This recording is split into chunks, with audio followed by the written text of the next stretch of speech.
Mole. Hi, I'm David Smith and this is Valley Mole, the show that digs in and around Silicon Valley, searching for insights into technology news stories, the patent wars, and the business of startups.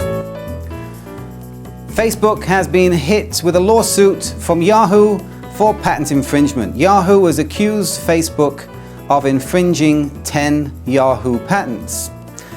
This is not exactly surprising. It's very often the case that companies, startup companies, as soon as they have money in their pocket, as soon as they've achieved their IPO and raised finance, they become the target of patent infringement lawsuits. In this case, the suit comes from Yahoo. Now, what Facebook needs now is patents that Yahoo is infringing, so that Facebook can go back to Yahoo and say, we may be infringing 10 of your patents, but here are 10 of our patents that you're infringing. Often when that happens, the two parties, if they can see that each side has an equal amount of ammunition, they may agree to a truce and they may agree to a cross-license, and the dispute is settled through negotiation.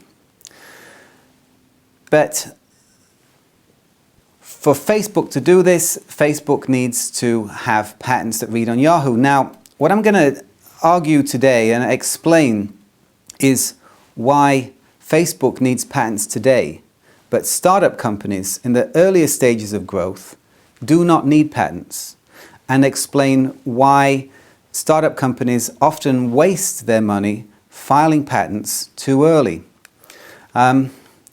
Now, the patent wars are clearly wars for the big boys. You have to be a large company, you have to have very deep pockets, you have to have a stockpile of weapons if you're going to enter the patent wars. And the weapons are patents. Patents are weapons of litigation, and they're pretty much only weapons of litigation, as we'll explain. And if you're going to get into the patent war game, you need hundreds or thousands of patents preferably, and you need to have tens of millions of dollars or hundreds of millions of dollars set aside for legal fees to support your patent assertion claims. It's a very expensive business. Now, there is a myth that startups need patents. I've been in the startup business for 30 years now.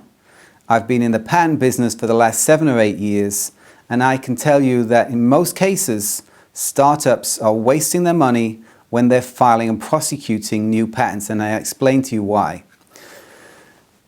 Now, one of the theories that's presented as to why startup companies need patents is that it will protect them from competition. The issue here is that if you're going to assert your patent, well, firstly, the patent does not give the company the right to build the product. Products today often contain many different inventions. A smartphone is estimated to have several 100,000 patented inventions inside a cell phone. So if you're going to be manufacturing and selling a smartphone, you're going to be infringing someone's patents. But if you have a product that has very few patents, patented inventions inside it, that's a different story, as we'll come to. But the point is that if you want to assert your patents, you are going to need to pay the legal fees to bring the case to court, and you're going to have to present a credible threat. And the average cost for a plaintiff bringing a case against a defendant for the cost of the patent holder is around $3 million. So if you want to go after multiple defendants and protect your products that you're shipping as a startup company using patents to restrict competition, you're going to have to set aside tens of millions of dollars just for legal fees. So if you don't have a war chest of funds, you don't have an army of lawyers, your patents as a startup company are pretty useless for that purpose, for the purpose of restricting competition. Now, there's another theory that's presented by often the advice that startups get come from patent prosecution attorneys. These are the attorneys that are filing patents on behalf of companies, and obviously many companies need patents and their services are very valuable. But the patent prosecution attorneys are primarily involved in negotiating, building patents and negotiating, getting them approved by the patent office examiners. They're not the people that stand up in court and assert the patents in court. The patent litigators are the ones that, if you're a startup company, get some advice from patent litigators. Obviously, you can take advice from patent prosecution attorneys, but the litigators will tell you what happens in the real world when it comes to actually asserting the patent from a startup company or from after the company's grown. So the theory is that you need to have patents in order to help you to raise finance from investors, because investors like startup companies with patents. Well, I assume an investor, if they're looking at a company with patents or a company without patents, will probably think, yeah, well, the company with patents is more interesting. But generally, the investors do not understand how patents are used in the real world. I was discussing this with an investor who'd been very experienced over several decades, had been a venture capital investor, been quite successful. And he explained that it was only recently that he realized that the patent was an exclusive right. It was a right to exclude other people from practicing an invention. It was not an inclusive right. It didn't allow the startup to practice the invention and didn't give the startup freedom to operate within a field. The patent basically only allowed them to restrict other people. And when he realized that the best thing you can do with patents as a startup company is probably sell them to someone else that can use them, which we'll come on to in a little while. Of course, there are some startups that do need patents. If your startup is producing a product that has very few patented inventions inside it, so maybe if it's a drug or a medical device with a very unique design, then you could file a patent and it would probably protect you, and it will probably be very important if you're in the pharmaceutical medical device type business.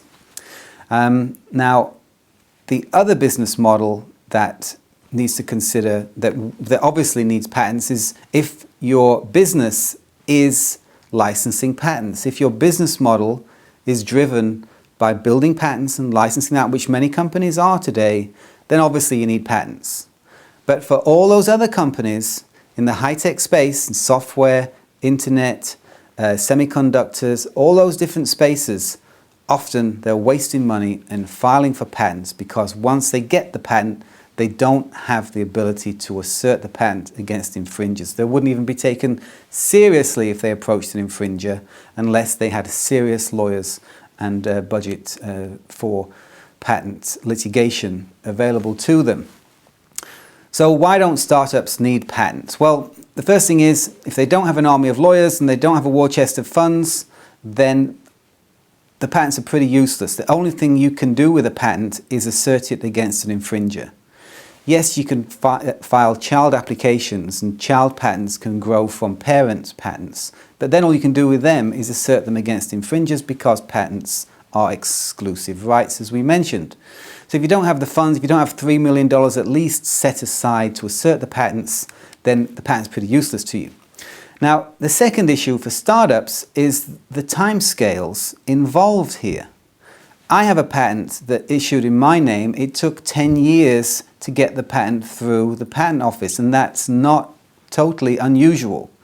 If you consider that the average lifespan of a startup is 7 years, after 7 years they're either dead or they've IPO'd and become the next Facebook.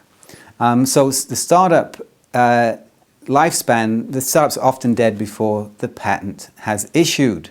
So there's a real problem there in the timescales involved when you're considering prosecuting new patents, applications through the patent office.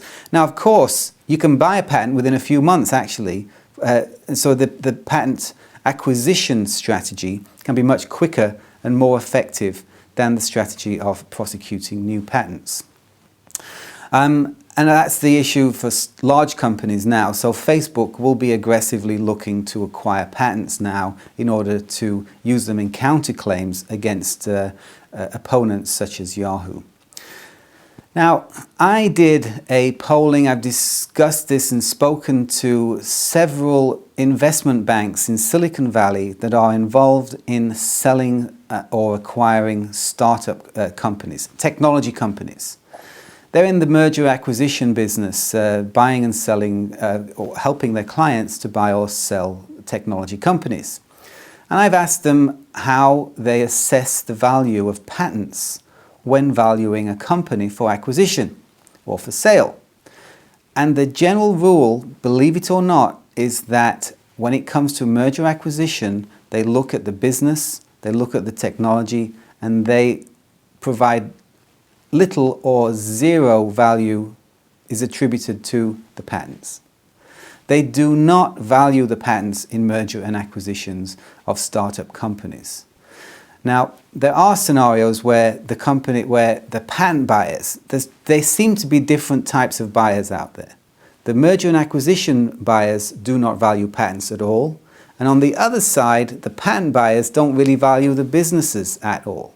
So if you're considering filing patents for your startup company in order to support a valuation, it is really very unlikely to happen. Almost all the investment bankers I've spoken to said they don't add value to the startup company based on the patent portfolio. It doesn't factor into their calculations of value. So if you are a startup, how can you protect yourself? If you're not going to file patents, is there anything else you can do to protect yourself from competition?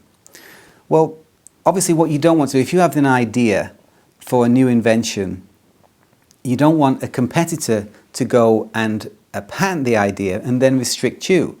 A large company could patent the idea and then keep you out of the market because they have the lawyers and the war chest of funds in order to assert the patents against you. Now, what you can do is disclose your invention to the world. You can write a paper or publish an article, and this can make the patentability void. So if you disclose this to the world, and you publish an article or write a paper that is made available and placed in the public domain, this can restrict your competitors from filing a patent on that idea because they weren't the first to invent and you were. So that's something for startups to consider instead of filing patents. Of course, if your business, if you are an expert in patent prosecution and you can file patents very quickly and easily and you're in a startup business, obviously you might go ahead and just file those patents if you can do it without incurring a significant cost. But you're still going to hit these factors of what do you do with the patent when it gets issued. So, small companies that already have patents, what are they supposed to do? Well, one of the best options for them is to sell the patent with a license back. Now, selling the patent can inject cash into the company, and in a startup situation, the cash is often much appreciated and much needed. Now, this then allows the company to sell more products, accelerate selling the products. The license back means the company, the startup company, is not infringing their own patents. And they can then allow the buyers of the patents to assert them. Now, if the buyer is going to assert the patents against infringers, this is going to restrict competition and it can actually benefit the startup company. So for many startups, selling the patents with a license back is a win-win situation. And the license back is almost always provided by the buyer. Essentially, the acquirer is buying the rights to assert the patents against the whole world except the startup seller. So this is a strategy for many startup companies that can provide a win-win scenario. They're making use of these underutilized patent assets, they're injecting cash in the company, and they could be restricting competition when the patents are asserted by the new owners. So, unless your startup is in the medical or pharma space, or the business model you have is patent licensing, it may be a mistake, and it's often a mistake, to waste startup funds filing patents. If your startup already holds patents, you can inject cash into the company by selling them with a license back. We'd like to thank the sponsors of Valimo: Tynex, the full-service patent broker operating the world's largest patents and technology trading exchange; SVBS Silicon Valley Business School, delivering online courses in entrepreneurship, technology commercialization, patents and high-tech law; ValueMyPatent.com, the only place to go for rapid, realistic patent appraisals; and UnlockVC.com, helping entrepreneurs find investors and all the key knowledge they need to successfully raise finance for a startup venture.